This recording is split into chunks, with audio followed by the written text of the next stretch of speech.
Hello, I'm Mark Rees, and welcome to my Curious podcast, where in each episode I look at a different, weird, and wonderful subject. And in this episode, we'll be going in search of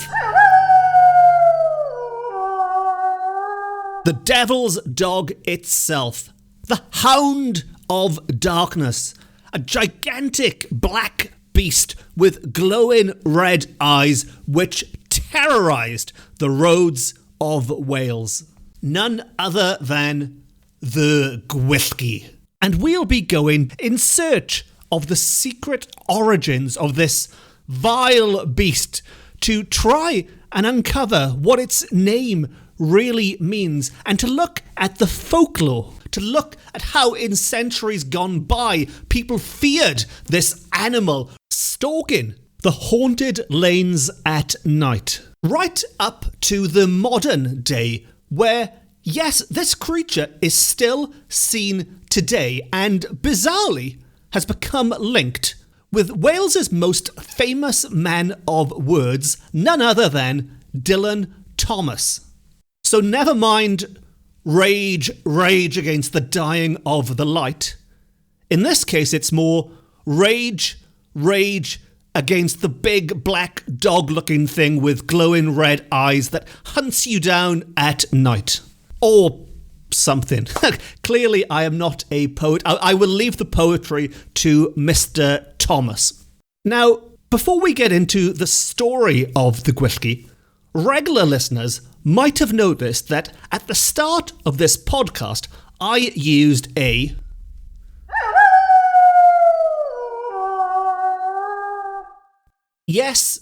real sound effect. And sound effects are not one of my specialities. They are usually, let's be honest, a bit rubbish. But in this case, I thought it was important to set the scene because we are dealing with a dog foaming at the mouth, howling at the moon. Now, granted, in this case, that was not an actual recording of a Gwyllgi. It is, as you might have guessed, the sound of a wolf howling at the moon. And this is something I thought would be relatively easy to do. Just pop on a free site, search for wolf howl, press download, off you go. But it's amazing how much rubbish there is out there and how much I had to sift through to find that one. And while I'm not going to inflict all of them on you, I appreciate that you're listening to this podcast because you are interested in ghosts and in folklore, not rubbish sound effects. Nevertheless, when I saw a sound file called Howl of the Night, I thought that sounds perfect. And what it actually sounded like was this. Ow, ow, ow! Now, I'm no expert in wolf noises. I've seen enough vampire films and things to know what to expect. But if I had to put my money on it, I would say that is not an animal. Rather, to me, that sounds like a man who has dropped something heavy on his foot. It's a man who's dropped an anvil on his big toe. I don't know. One more time. Ow, ow, ow!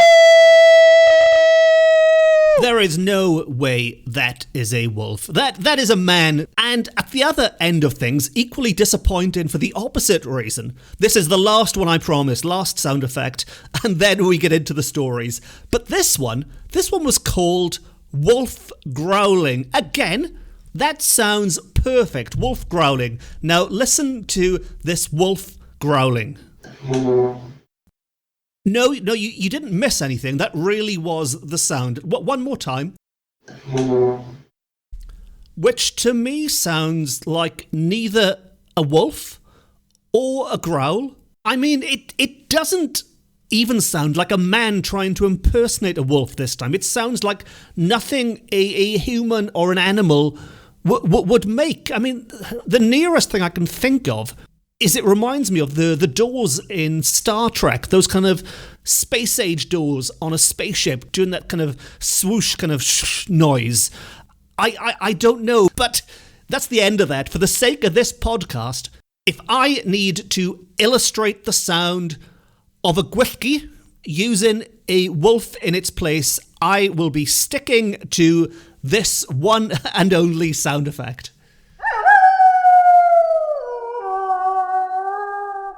So, the Gwyllgi, the Welsh dog of darkness, as it is also known. Now, the idea of a huge dog stalking people in the dead of night isn't unique to Wales. I think certainly in Britain, the most famous one would be Black Shuck from East Anglia, and the Gwyllgi does bear a lot of similarities with this dog. There are some differences, but anyone familiar with Black Shuck will have an idea of what I'm talking about here. Maybe in the world of fiction, we can imagine the Hound of the Baskervilles in the Sherlock Holmes story, which itself was not supernatural. I won't spoil that story for you in case you haven't read it. But again, this feeds on the fear we have that there is something out there in the darkness, in the forest at night, on four legs, howling at the moon and stalking us and ready to eat us up or lick us to death, depending on how well you get on with dogs.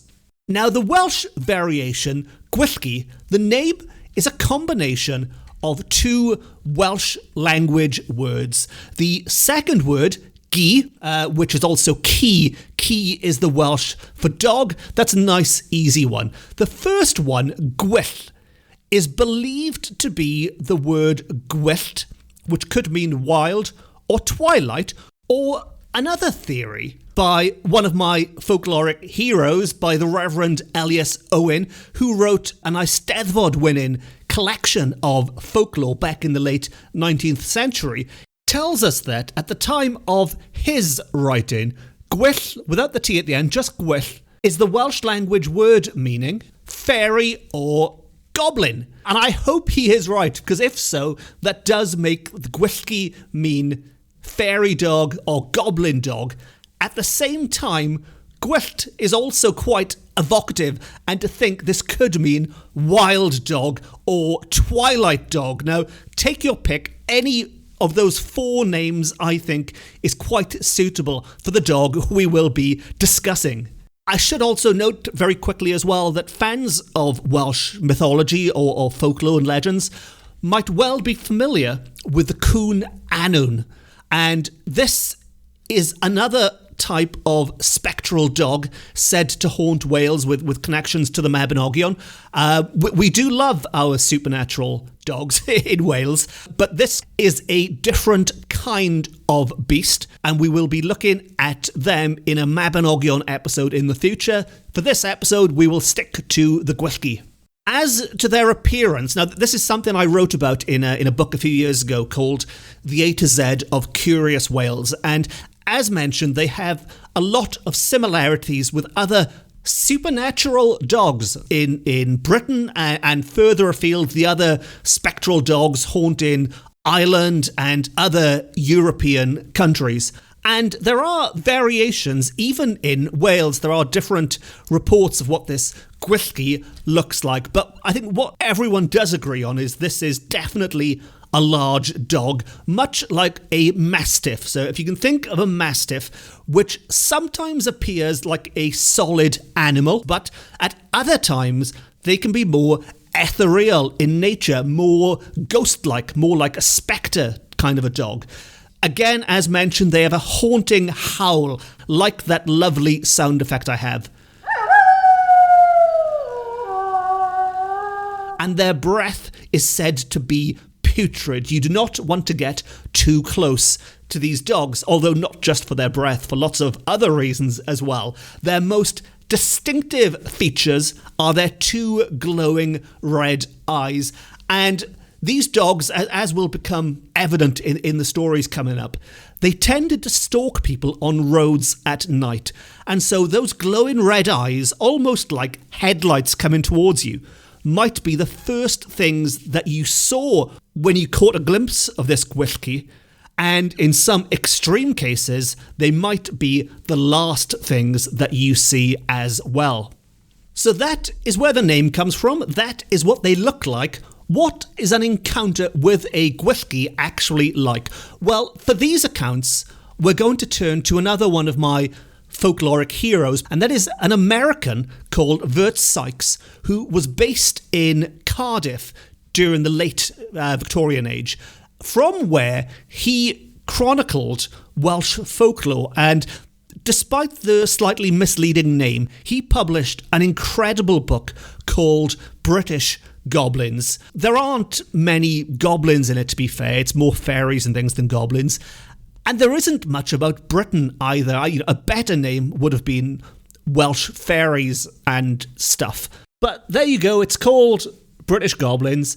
And Mr. Sykes notes that, in his experience, the people who encountered the Gwyllgi were so overcome by the experience that they fall senseless. So by senseless, they could run away screaming like a mad person, or they could just faint in a heap and land where they are. Now, in one tale, he talks about a Rebecca Adams who came across one as she returned home near Larne Castle. Now, Larne Castle is going to be important when we talk about Dylan Thomas later, but Larne Castle in the wonderful little town of Larne in Carmarthenshire.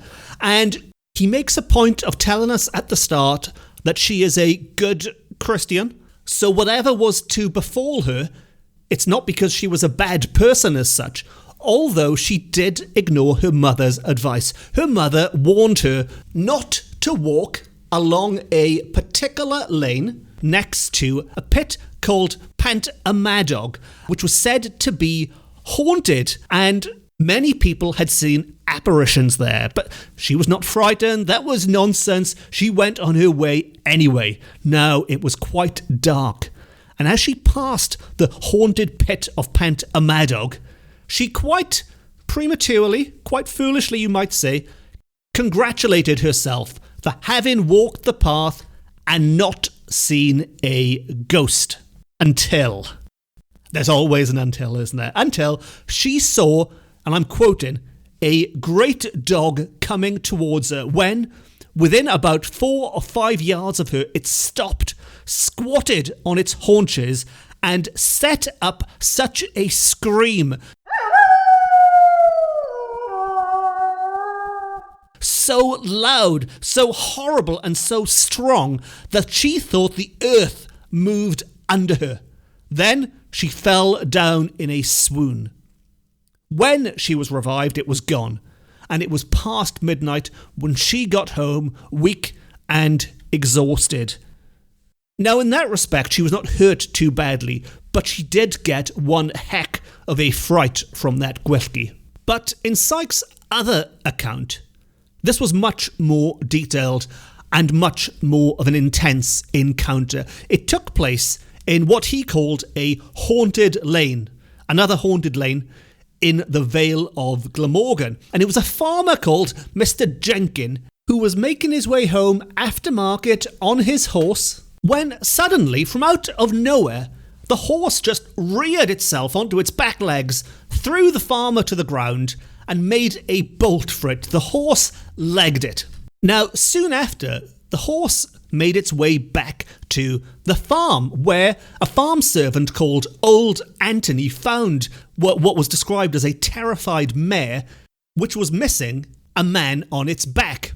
So Old Anthony decided to go in search of his boss, and there he found him lying on his back in that lane. And when he asked him what had happened, his exact words were, and I'll quote again from Vert Sykes, he protested it was the Gwyllgi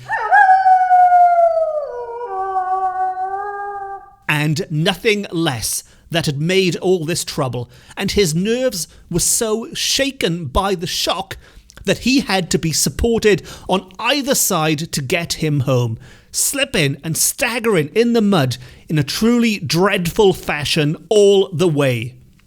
Now, old Anthony managed to get his boss back safely, and having listened to that tale, some people might have thought it was a bit fantastical. Maybe he'd bumped his head after being thrown from the horse and was imagining ghostly dogs chasing him in the dark. But it wasn't that fantastical to old Anthony, because he also had first-hand experience with a Gwyllgi. And it had happened when he was not so old Anthony, back when he was younger Anthony. Now, it was as he was making his way home one night, and I love the way Victorian texts beat around the bush here on what exactly he was doing, but he had been out courting a young woman of his acquaintance, and her name is delicately withheld as he did not marry her late one Sunday night. Now, what is interesting to me here is, regardless of what that young couple were or were not getting up to that Sunday night, is that Sykes makes a point of telling us this was on a Sunday night. Now, in the last story, that good Christian still encountered the Gwyllgi, although she was left unharmed. In this case, reading between the lines, it sounds like younger Anthony was getting up to something he probably should not have been getting up to on a Sunday. On the Lord's Day, although it is also mentioned it might have been very early Monday morning by the time he had his encounter, but he was in the haunted lane when he saw two large shining eyes ahead of him. Again, as mentioned, almost like glowing red headlights coming towards him. But what is very unusual about this encounter, what is very unique about young Anthony's encounter with the Gwyllgi, is its description. And I'll directly quote again, but this Gwyllgi is said to be what seemed a form of human shape above, but with the body and limbs of a large spotted dog. Now this, I don't know of any others that describe it as half human, half dog-like, or having spots. Either way, this description, according to old Anthony, was human shape above, so I'm assuming like a centaur where from the waist upwards was human, but the body and limbs of a large spotted dog, so the four legs of a dog, presumably, and the tail and bits. Whatever this thing looked like, it doesn't sound good. He threw his hat at the terrible eyes, and the hat went whisking right through them. So this is an example of one of the ethereal versions of the Gwyllgi, not a solid physical Gwyllgi, and it fell into the road beyond. However, the spectre disappeared, and the brave Anthony hurried home as fast as his shaking legs would carry him. Which brings us to the end of our second tale concerning a Gwyllgi, which was recorded in the late 19th century. But what I'd like to do now is to bring things bang up to date. There continues to be reports in the current day of people seeing what could be described as Gwyllgi-like apparitions across Wales. Anglesey has been one location, Wrexham has been another. But the one I have some personal experience with is Larne, the town in Carmarthenshire we mentioned earlier, which has that famous castle as a major landmark, but is probably best known for the time Dylan Thomas lived there during the last years of his life in quite an idyllic spot in his boathouse, which looked out over his heron-priested shore, and where he had his writing shed, which is an area which is open nowadays to tourism, which does have its own ghost stories connected to it, which, as I often say, is a story for another podcast. But for this podcast, thinking about the Gwyllgi, this dog has been seen walking these streets which Dylan Thomas and his family once walked. But what I'd like to concentrate on is a resort and a health spa in Larne, not far from Dylan's old abode, and that is called the Corran, Corran. And it was a few years ago, in 2015, I believe, I was invited to the Corran to record a short documentary and to write about the ghosts which were supposedly haunting the building at the time. I was joined by a group of professional paranormal investigators. They were there with their devices to scientifically look for what was going on. I was there with my journalist hat on, so I was there to interview people and to keep a record of what people thought they'd seen and what they thought was going on. Now, the most interesting stories came from the people who worked the night shifts.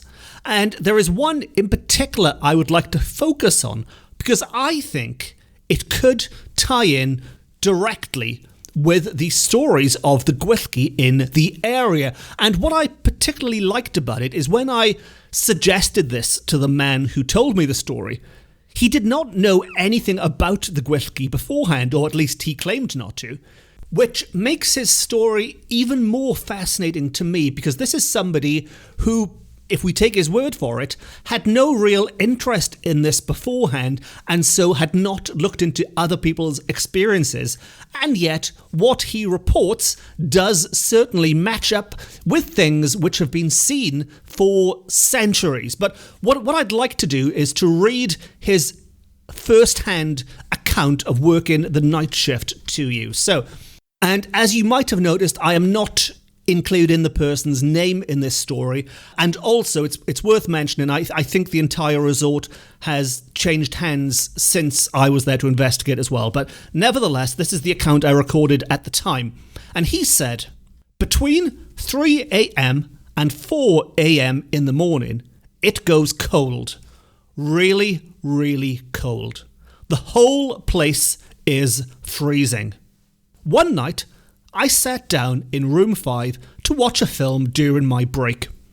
I was half dozing, and all of a sudden, I felt like I was paralysed. I couldn't move.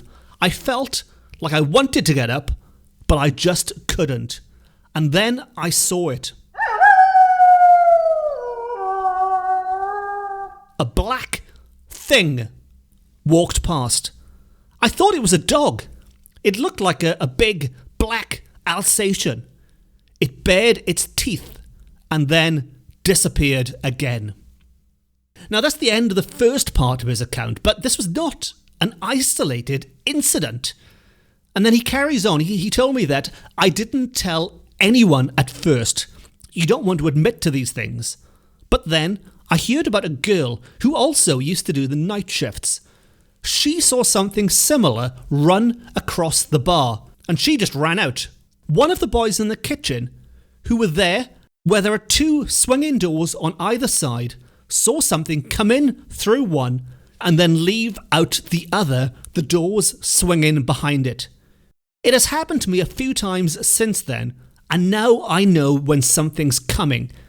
It's always around 3:30 a.m, and it just gets freezing. I used to think there was something wrong with me, and I was going to see my doctor about it, but it doesn't bother me now. At the end of the day, they can't harm you. Which is quite a philosophical and quite a reassuring way of looking at it, because this Gwyllgi, if indeed it is a Gwyllgi, cannot harm you. But I do think it's interesting that there are similarities there, certainly with the description of the dog, which has often been seen in Larne anyway. The fact that it's been seen by more than one person, this man, as well as the girl he mentioned who ran out afterwards, and the person working in the kitchen, and it left the man feeling paralysed, like he couldn't get up, which goes back to the 19th century reports, where it was said to have, one of the extreme effects on you. It would either make you go bonkers and run, like the girl who left her job, or it would just make you flop in a heap, and in his case, it appeared to do the second. Now, whether or not that is a case of a Gwyllgi haunting the Corran, or some other explanation, there are a lot more stories to come from Larne and from Dylan Thomas's boathouse. And I hate to keep doing this. That really is a podcast for another day, because we really are reaching the end of this one. Although the good news is that the Dylan Thomas Larne episode will be the next episode, which means, depending on when you're listening to this, if you're super keen and you're listening on the day this is uploaded, you've only got to wait 7 days for the next episode. If you're playing catch-up, there's a good chance the next episode is already online, and as soon as you reach the end of this episode in a few minutes, just press play on the next one. And if learning about the Gwyllgi has maybe sparked some old memories in your own mind, maybe you've seen some mysterious dog with the dead giveaway are those glowing red eyes in the past, maybe you've got a story that you'd like to share. Maybe you are outside of Wales. Maybe you've seen the Black Shuck in East Anglia, or something even more exotic somewhere else in the world. Wherever you are and whatever experiences you've had or heard of, it would be wonderful to hear from you. So please track me down on social media. I'm quite easy to find. Search for Mark Rees and put ghosts in or something, and I'll come up at the top of the search. And please let me know what you think of this episode and what you think of the Gwyllgi. Drop me an email if that is easier. And I have to do this every episode, but if you have enjoyed this, please consider hitting the subscribe button. It really does. It means a lot to me, because I know people are listening and it's worth making more of these podcasts. And it's good for you, because you've got no excuse to ever miss an episode. You'll get a reminder telling you whenever I've uploaded a new one. And on that note, I hope you've enjoyed these stories. I hope you've enjoyed the special effects. Yes, even the rubbish man banging his toe and Captain Kirk farting sound effects. And the next time you find yourself on a lonely road at 3, maybe 4 o'clock in the morning, and it suddenly gets very icy cold, and you see in the road ahead a pair of what appear to be 2 glowing headlights, maybe, coming towards you, well, you know exactly what to do. Thank you very much. Diolch yn fawr iawn. Nos da.